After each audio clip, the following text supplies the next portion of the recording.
For us, by us. You know it as Fubu. And in black fashion and culture, there's no way you can tell a story without Fubu and all the history and impact that it's had throughout 50 years of hip-hop.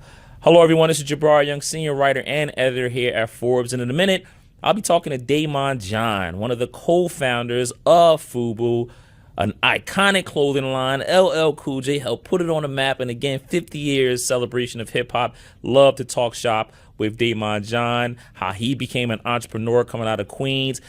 4th Black Entrepreneurs Day coming up in Harlem, and Fubu, right? Discussing Fubu and over $5 billion in retail sales that company has done throughout the course of its history. Daymond John right now. 4th annual Black Entrepreneurs Day is coming up at the Apollo Theater in Harlem. Michelle Ebanks, definitely new CEO at the Apollo. Definitely a great job that she's doing so far. So tell me, in 2020, that's when you kind of came up with this concept. Where is it at now? Again, you're 4 years in, and what did you learned about Black Entrepreneurs Day? Well, I learned a lot. I started 4 years ago when we were all home watching kids burn businesses instead of build them. Yeah. And I figured, you know what, I want to do what I can do to give them the information and the inspiration that they need, I think, to educate them on how to become successful at it. Mm-hmm. And then 4 years in, going into my 4th year, I've given away over $750,000 in grants, and this year we will almost hit the $1 million mark. Had icons take the stage, right? Kevin Hart and Ron from Run DMC, and I mean everybody, Tyra Banks, whatever the case is, and giving away this money. What did I learn from it? I learned that the brands or the ones who wanted to be on the marquee right next to me that said, we stand for what you're standing for, they're still there. I learned that the ones that came and gone, kind of like, oh yeah. George Floyd, and then they've come and gone. But I realized that the brands and the organizations that have stayed with me didn't have to stay with me. They already had also assets and resources really allocated towards the African American community. And what I think is, when I think of brands like Nike, they'll kneel when they need to kneel, and they'll stand when they need to stand. And when and as you look at brands out there who are tried and true, they stay to who they are. It's not for the moment. And as we see brands now kind of back away from African American initiatives and act like the things that are happening in this country ain't still happening. Yeah. It's just not being recorded as much or stopped, but it's happening. I'm learning that you're seeing a defining reason why some are successful and some are not. Yeah. What I'm also learning, though, is that the African American community, we always, my buddy George Fraser always say, we're the last to hire and the first to fire. And as you look at what may have happened in the past as systemic, or may have happened recently as COVID issued money and we get a small portion of it, I learned that when you see a community of African Americans who are going and competing in a healthy way against other African Americans for the grants, right? Businesses just like them, issued by an African American man, issued out by the NAACP, I see they sign up a massive amount, because I've had some great buddies of mine, Dave Portnoy and various other people who have grants and loans, and they call me up and say, Daymond, why aren't African Americans signing up? And you know what I say? They most likely think they're not going to do it or get anywhere, and you know what? They only have but so much time in the day, and they're going to go and find and look for the things that are going to be easier and more fulfilling towards their business and help them solve a problem. Yeah. So after all these years on Shark Tank, that Shark Tank is a globally recognized brand and applied by everybody, 15 years, we have about 30% of that same number annually now that are applying. And that's a lot. If you have 10%, only 10% of the country can apply to something, and it's almost like 1/3 of what applies to the whole Shark Tank after 15 years, that means they see promise, or they see hope, and inspiration. Yeah. Well, I mean, listen, I'm glad it's still going. I'm from North Philly, and I grew up and we had this Unity Day, and over time that Unity Day really helped the community I'm from, really helped unite us. And over time, it just kind of fell off. Now I know the business side of it now, the sponsorships and things, the money made if I fell through. But events like this, after post George Floyd 2020, I think entrepreneur is a key word. That and generational wealth are the two ones I'm finding are the most used amongst black people. So I'm glad that they're excited to do this. In the event space, though, I can't lie, it's becoming so crowded, man. Everybody's got a conference. The Forbes BLK is coming up. Forbes, we do a lot of conferences. Yeah. What's the biggest positive surprise you've learned about putting on this conferences? Again, you're going into 4 years now, and I know it's a live stream, but people still do attend. What I learned is the biggest challenge is everybody want to party. Yeah. I'm not here to party. Yeah. We're here to give you the resources that you can define partying for the rest of your life in whatever means that may be. That may be going into a school and being able to party with a lot of our youth that don't have opportunity, and then now all of a sudden you have an app or a business that you're able to empower them and bring up the next Daymond Johns, right? That's the party we're trying to throw. And I'm not saying it's purely for African American. They're all trying to party somewhere, right? Mm-hmm. You know, you don't hear about the great things the NAACP does at the NAACP award, but you hear about going to Vanity Fair. You know, I don't know too much about the Oscars, but I know everybody want to go out for the Vanity Fair party. Yeah. People like to party. Right. But what else have I learned is that there are, you know, with all these events and, you know, access, everybody says people need access, right? They don't need access. People need to access the access, right? You know, we all have these little supercomputers in our hand. Any information we need is out there. Not unlike probably when you and I grew up and there was no, you went to the library and you read a book by somebody that was dead. Right. Right? In real time, there's access. And so out of all the people that go to all those events, there's a very few finite people that go there and they actually learn and they use those resources and they activate that access. And that's all we're looking for. We need one more person to be bigger and better than Daymond John will ever be. Every year we get one more of those. Think about how many we'll have in 20 years. Absolutely. Well, I mean, listen, let's get into who Daymond John was before, you know, we talk about where you are right now and where you're going. I mean, listen, you grew up in Queens. Steve Stout was just in the very seat you were sitting in on Friday. And we were going in and we were sharing stories. And as we sit here in October 2023, we are in the 50th year of hip hop, right? Yep. That's something that definitely inspired you. Steve Stout was talking about Shirt Kings. And then there's the, you know, Dapper Dan, you know, and all that. And definitely a part of the culture. But, I mean, talk about where you kind of got your start to become a designer. I mean, was it just sitting there and you seeing all of this happen in front of your face and you want to get into it? No, I was in real time. So I was in Hollywood. So Steve Stout actually helped me with some integrating LL and the Fubu ad, integrating the Gap. I think he was working with him.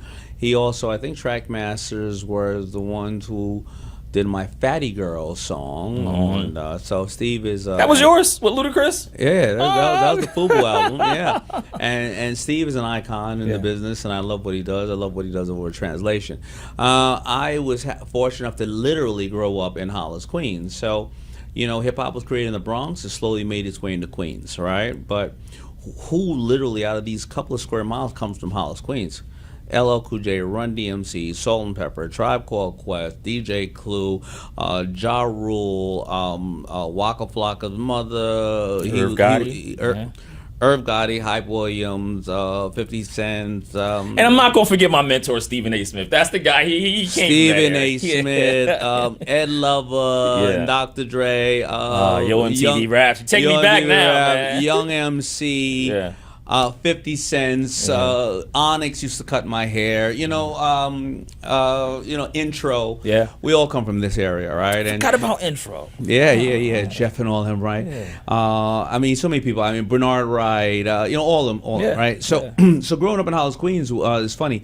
I used to actually, the guy that, if you ever listen to Run DMC song, Larry Put Me Inside, the Cadillac, right? I remember Larry saying to me, "Hey man, you can really dance." I was a break dancer, a popper. He said, "Why don't you go and audition for this group?" I got an audition for Houdini to be a dancer on their tour. My mother said, "Boy, you ain't going to no tour." And some guy out of Atlanta named Jermaine Dupri took my place on that tour as a kid. But you know, we were able to see these music artists because what happened was in '86, like in every city around the world, a very cheap drug came in and it started to devastate the cities. Yeah. And we didn't have any heroes growing up in the community because most of the heroes, we wouldn't see them. They were going to work at 5 o'clock in the morning, right? They were going and taking care of their kids. They weren't running around the streets. They were investing in their families. So who are the heroes? The drug dealers driving by in fancy cars, right? We didn't even see heroes that looked like us on TV. I mean, Fred G. Sanford, the junk man, was on TV, but didn't look like he was doing that well, right? But all of a sudden, we started to see these people drive by in fancy cars, and they weren't pimps or drug dealers. They were creating music around the world, and they were enjoying what they were doing. Yeah. So I remember going on the first tour, one of the first national rap tour. It was LL Cool J, Beastie Boys, Fat Boys, Big Daddy Kane, Rakim, all those guys. I go on this tour. I'm going on with my friends. Like we would go when they're in like Troy, New York. We would take a bus or a train, get up there. And so one of my friends said, hey, I'm going to be the biggest guy in music. I said, man, I'm going to be the biggest guy in fashion. Another guy said, I'm going to be the biggest guy in videos. Another guy said, I'm going to be the biggest drug dealer in history. And we were all about 15, I think. And that was me, Hype Williams, Irv Gotti, and the other guy was the guy who Hype made the movie Belly about, DMX. Yeah. And we all got to the level that we were happy about in our lives. Well, the guy with DMX, he just came home after 27 years in jail. But the bottom line is that's who I was. I grew up in this world of hip-hop, and I would, and then I grew up in New York City. So we would take the train and go into New York City and go to Paradise Garage. Because I was 14, I couldn't get in. If I finally snuck in, I would stay in Paradise. I would go on Friday night. I wouldn't come out till Sunday morning because they had a little movie theater you could hide in with your book bag and a backpack. Yeah.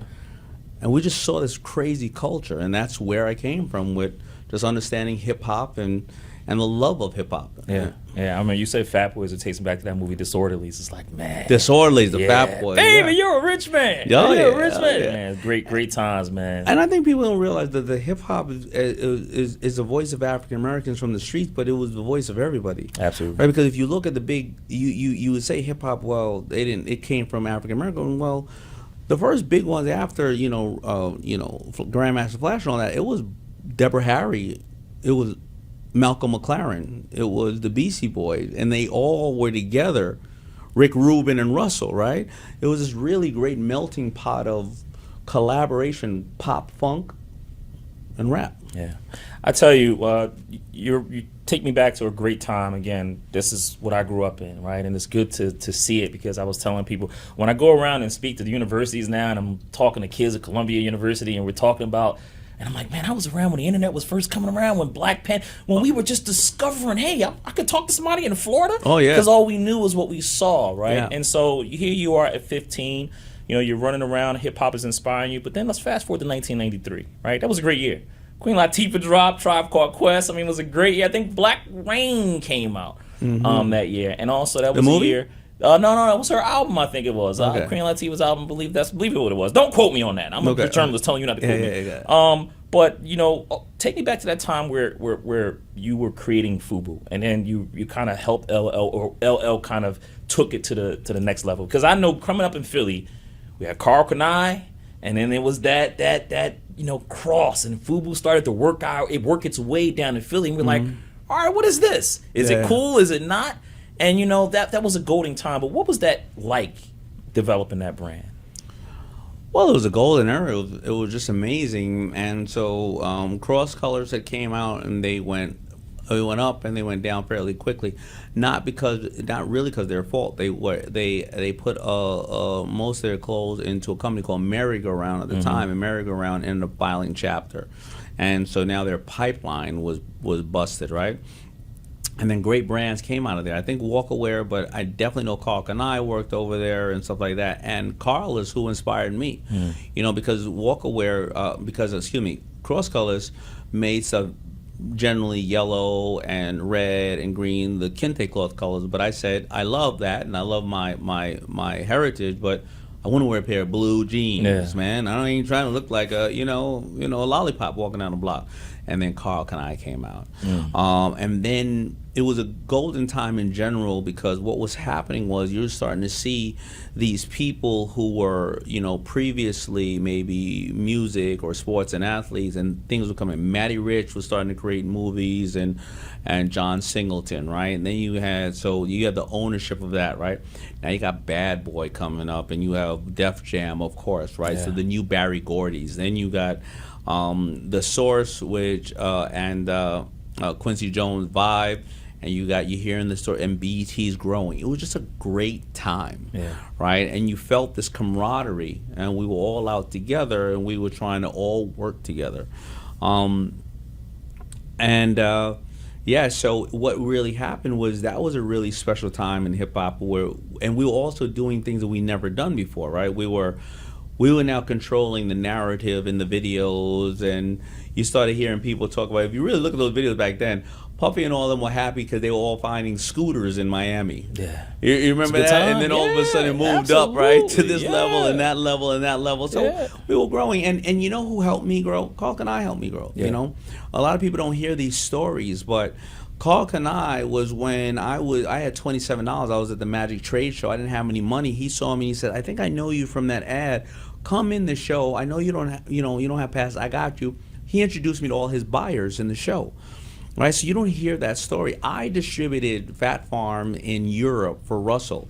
I found a guy named Jeff Tweedy and put him over as the president of Sean John. That's right. Right? Yeah. So, you know, a lot of people don't realize we hear more of the stories, and this is the issue of, or this is the sweet spot for Black Entrepreneurs Day, that you need to know that we have always worked together. This theory that we don't work together is absolutely wrong. It is wrong.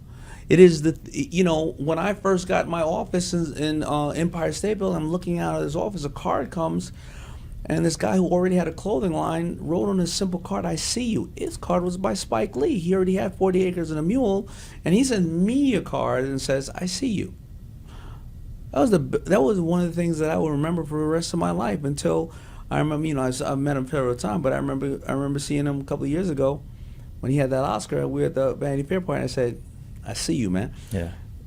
So these are the stories that people need to hear, because, you know, you're only hearing these other stories. And by the way, when I say Black Entrepreneurs Day, it's people of all colors too coming together to award this money to people and educate people. We only are hearing about the negative. Right.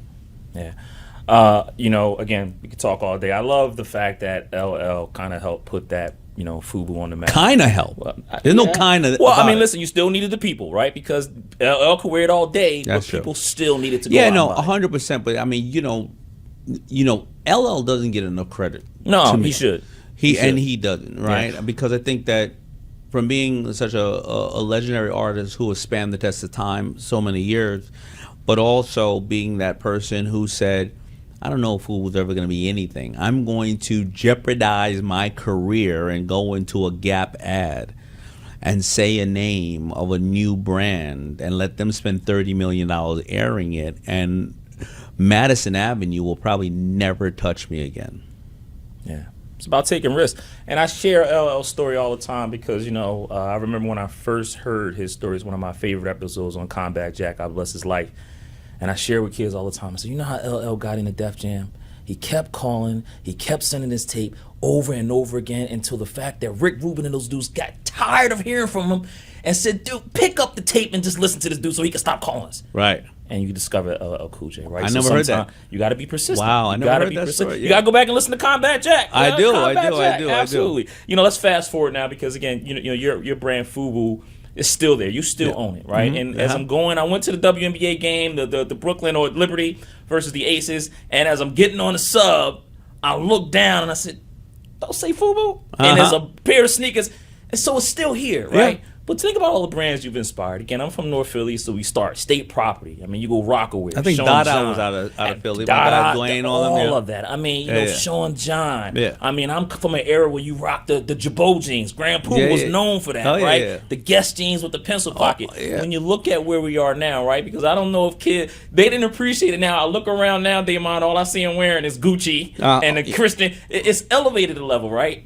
can we get to a time where you see maybe an urban line come up and maybe get that type of support? Absolutely, I think so. You know, and maybe we have one in Actively Black, because I know you kind of was, yeah. I helped Actively Black. I got them their license for Black Panther.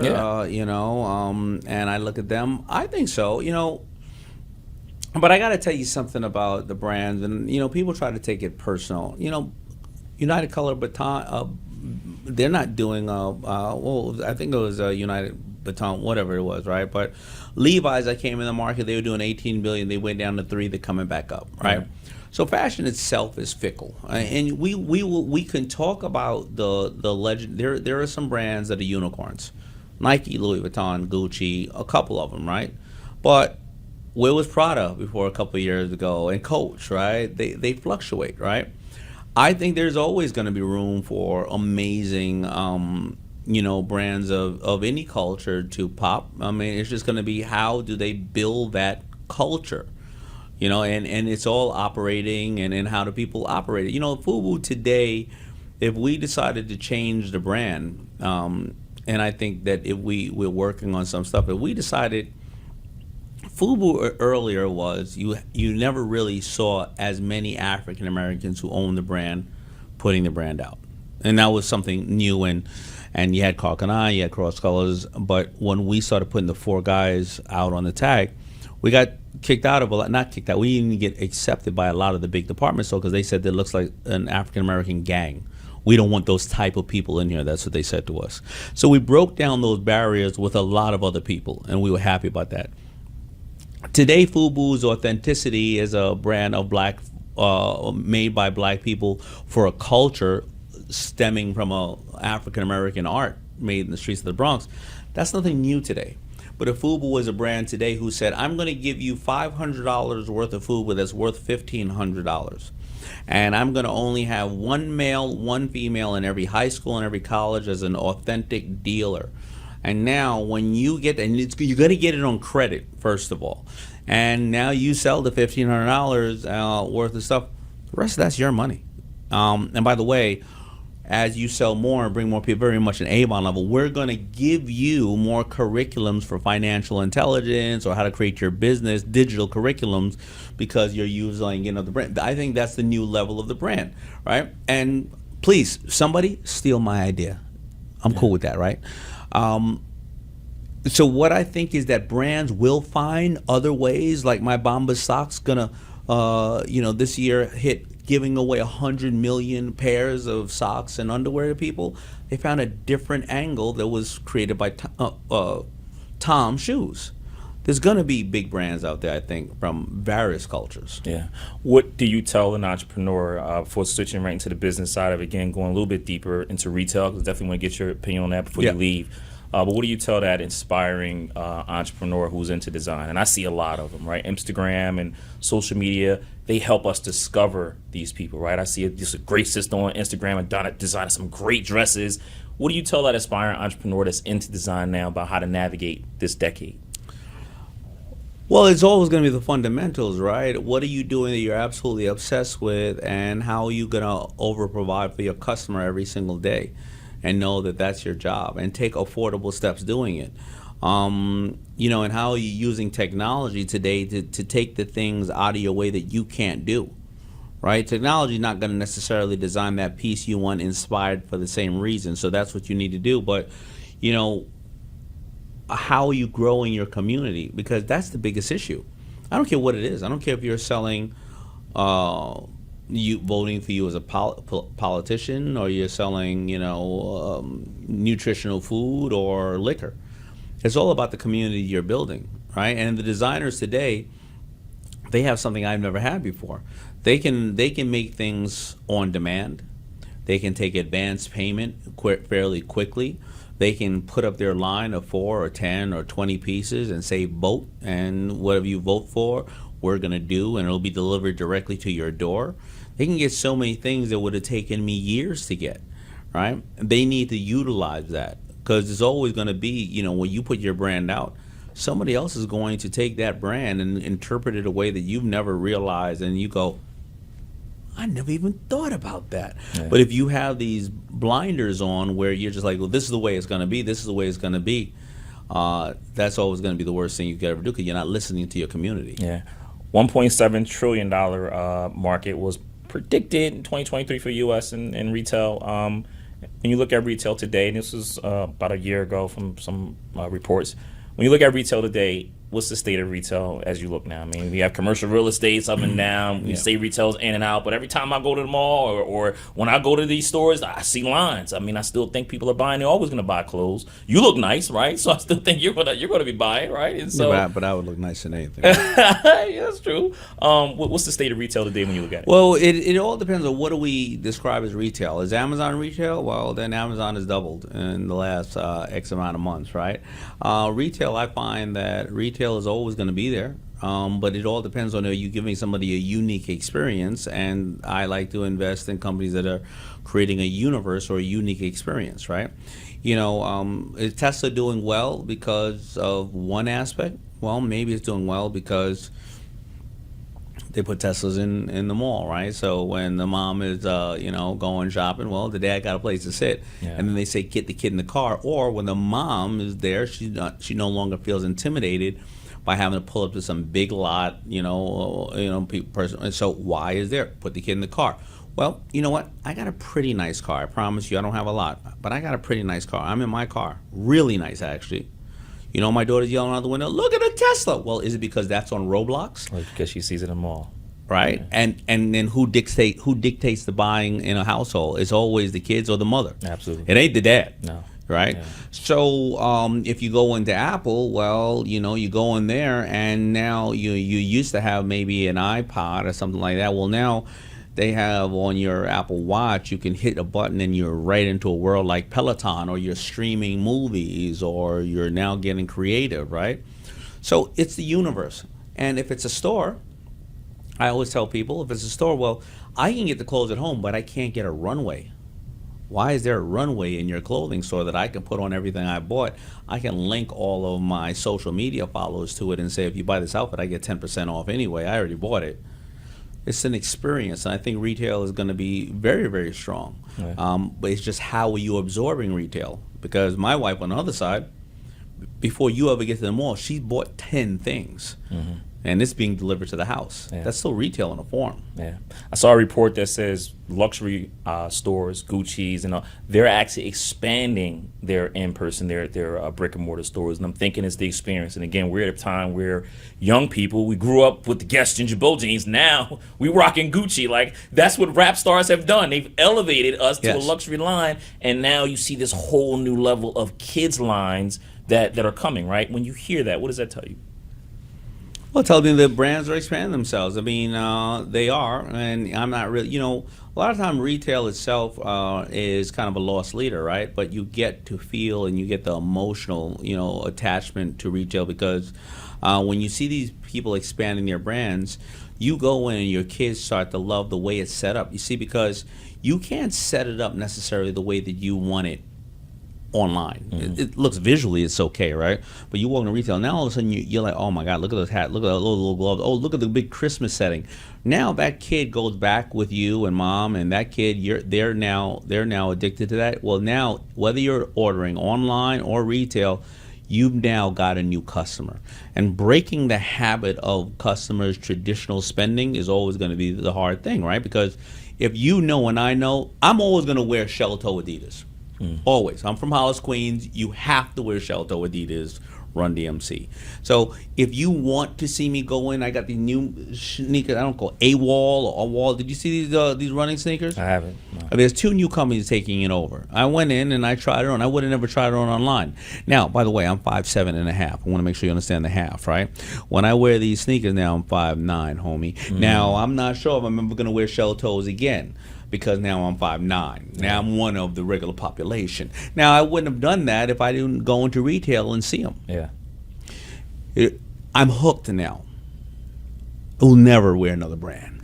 So you understand? Yeah. It's all about getting them in the door. Touch points. That's I'd still listen. I love where we are now, and I love the ability to be able to tap it and you can go. But again, I'm from an era where you went into the mall to get it. We were just talking about Shirt King. You went there to get it. You went into those stores, you tried it on, and when you left, you couldn't wait to get home, go to the club the next night because you know you was going to be fresh. 100%. You know you was going to be fresh. It's a great experience. Absolutely. And I couldn't wait for Amazon to deliver it. I had to go get it at the mall that day. That's right. Some leadership stuff. I'll let you get out of here. First, we did talk about you in investments, and I know that Forbes, we did a story, we went inside of Shark Tank. And I read that story over, and I found it was very interesting. And I know you didn't back down. And is there anything that needs to change about the show? Because one of the things that stood out about that Forbes article was that once these deals are done behind the scenes, the deals change. And I know you say, hey, listen, these people are getting up. It's like a first date, right? We don't know what we're getting, but once we get further on, we start to get to know each other. We see her breath or his breath stinks. We don't want to go no more, right? Right. Anything need to change about that show so that way you don't have that clarity, or will this always just be different? No, the articles that come out, nothing against the journalists, right? Yeah. And I'm sitting here, right? I think we need journalists to keep us fair. Yeah. 100%. I do think that there is no new story on Shark Tank. Why? No, the guys are doing great. Everybody's doing great. Everybody's happy. Everybody's doing that. So what's the new angle? Well, the new angle I find from the journalists have been, the deals don't close exactly like they do, of the show. So no disrespect to the journalists, but for the most people who see it, who are business people, you know what they say? No shit, Sherlock. Are you saying to me the Sharks actually negotiate a deal after due diligence? I'm so surprised. Right. But the everyday person, oh my God, are you kidding me? You ever go to a house and after the engineer report comes back, the $300,000 you can offer them, they say the boiler's broken, you go, I'll give you $310. Right. It doesn't work like that. That's just business. Yeah. So splashy headlines and clickbait. That wasn't clickbait. I'm not talking about you, actually. I don't even yeah. remember the article. Yeah. Be very honest. Yeah. And Forbes has always given us what I believe a good look at the stuff. Yeah. The people that talk the most about it is the sensationalized people, but I'm saying that nothing needs to change in the show. The reason the show works is the purity of the show. We have adjusted the show, in some senses, right? Initially, the first 2-3 years, there was some kind of ABC wanted some kind of royalty attached to it, right? Or whatever percentage. We didn't get good deal flow. Nobody wants to come in there and do that, right? Also, we find that if people are coming in, you can clearly see that they're just using this platform for an advertising and commercial. Nobody benefits off of that besides them. The viewer at home doesn't get to see hardworking people, everyday people who needed a shot. There's a place to pitch those type of deals, and that's fine, right? So we always try to adjust the show, If a family's coming in with children, we always say, hey, kids, unless it's the kid's business, let mommy and daddy talk to the Sharks. Why? Because that doesn't mean that business is good or bad, but the show, we never want a child to see their parent right there told no. Right. So yeah. I love the show, and I love what has come out of it, and I love journalists keeping it honest. Yeah. I love it. And like I said, I had you. I wanted to make sure if anything needs to change. And again, in that article, you were quoted. You didn't back down from it, and you kind of said. And I thought it was a good analogy. Sometimes when it gets down the road and you need to change something, and it is business, you have to take the emotion out of it, right? And that has to be understood. It's all good. Business is a transaction. Absolutely, it is. Leadership stuff now. We can talk all day again about how you built the business, but I was, looking around and I said, I wonder what books does the brother like to read, right? Mm-hmm. And I see Rich Dad, Poor Dad is one of them. Think and Grow Rich, right? And that's another one. That is my number one book. That's your number one book. Think and Grow Rich, right? Yeah. Any other book outside of your own? Any other book that you can recommend an entrepreneur like they must read it? Oh, it's funny. So, The Art of Barter. Who's that by? I'm not even sure. And the book itself take away from it the art of barter, because I think a lot of people don't realize OPM is other people's manpower, mind power, manufacturing, marketing. Don't think of everybody has something of value to trade. Yeah. I like Blue Ocean Strategy, where it shows about thinking outside the box again. The Greatest Salesman in Babylon, Who Moved My Cheese, One Minute Manager, all these little books, the Spencer fundamentals Johnson of them, right? phenomenal. Yeah. And remember, I'm dyslexic, so reading has always been a challenge. Now, thank God, I get them in audio. I like Traction, the book. But Tony Robbins and Lewis Howes, his newest book, Lewis Howes. I forgot the title of that. And Tim Ferriss, Tribe of Mentors. There's a lot of great material out there. I don't actually like writing books, and I don't know if I'm going to write any more for adults. I'm finding that the kids book area where I'm doing right now is really the most fulfilling.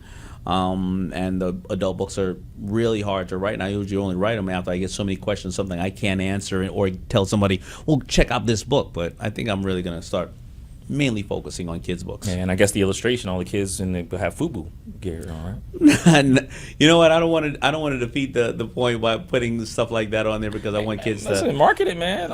Yeah. You know what? But I got this is my three-peat where it comes to, I did Fubu. Hopefully, I changed some lives. Shark Tank. Hopefully, I changed some lives. But the one I'm going to go to the grave with is teaching our younger generation financial intelligence or financial wellness. Yeah, financial literacy. Yeah. John O'Brien always says this generation is about silver rights, right? Not silver rights. Listen, one of my favorite books, Jim Collins' Good to Great, and I appreciate. I got to read that.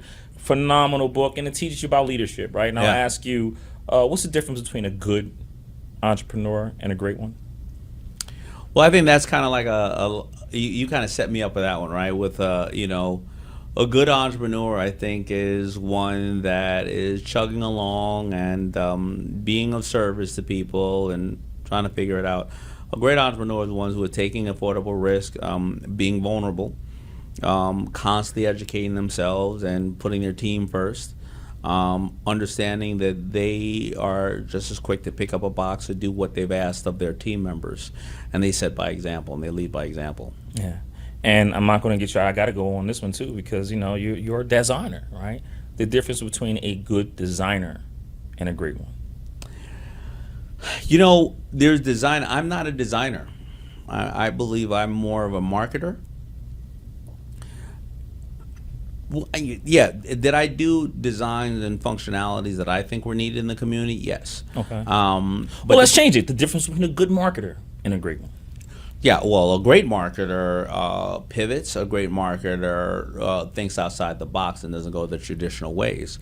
When I talk about design, when I think of people like Tom Ford or people that or DAP, who physically made the pieces and envisioned pieces that when you have somebody go down a runway with a beautiful piece, that's a designer. Now you do have designers who are great marketers at the same time. Jean-Paul Gaultier is a really great way because he designs in a marketing perspective. But Louis Vuitton and Gucci are great marketers to me. They're able to market. Louis Vuitton will never go on sale, so that's part of the marketing. They'll burn all the goods that they don't sell. They'll keep the price up there. They will make trunks and they'll make various different other things. Their marketing is they're taking in, Hermes will do the seats on your boat and on your plane, or the horses. Everybody's thinking Birkin. No, they're touch points of various different areas, and that's a great marketer. Yeah. Wow. Man, I didn't even know that Louis Vuitton. I'm not a big Louis Vuitton. Listen, I come from an era. I see the kids walking around there. I saw Dickies. I'm saying Dickies. I'm thinking, man, is the baggy era coming back here again? It's great. And that's how, again, fashion it goes up and down. That's how it goes, yeah. Daymond John, thank you so much. Congratulations again to your 4th annual Black Entrepreneurs Day. Hopefully you can see 5th, 6th, and 25 years. I love it, man, and I just like to thank you for supporting, and Forbes always supporting us. Yeah. And I do have to honestly say, this one's coming up, and I don't know if we mentioned it, but we're really excited. We're gonna have Whoopi Goldberg there, Anthony Anderson, Shaquille O'Neal, new president of Reebok, Shaquille O'Neal. Yeah, Cedric the Entertainer, performed by Rick Ross, nice. and who have stuck by me. Chase and the General and Shopify and Lowe's, and actually 2 new companies who said we are not doing enough. We're doing a lot. McDonald's and Hyatt, and got a shout out to T-Mobile. So tell them some Forbes BLK way, man. We need some of that money too. What? Send them Forbes BLK way. We need some of that money too. They probably will, because they're looking for more opportunities where they can just keep not only doing that, but giving some of the resources they have too. So, and if we've proven anything, we've proven it in hip hop over the last 50 years, right? Culture drives it, right? And who better than culture? We all know it. Yeah, we all know you do. Absolutely. Congratulations again, man. Thanks for the time. And thank you, man. Appreciate Thank you for it. the support.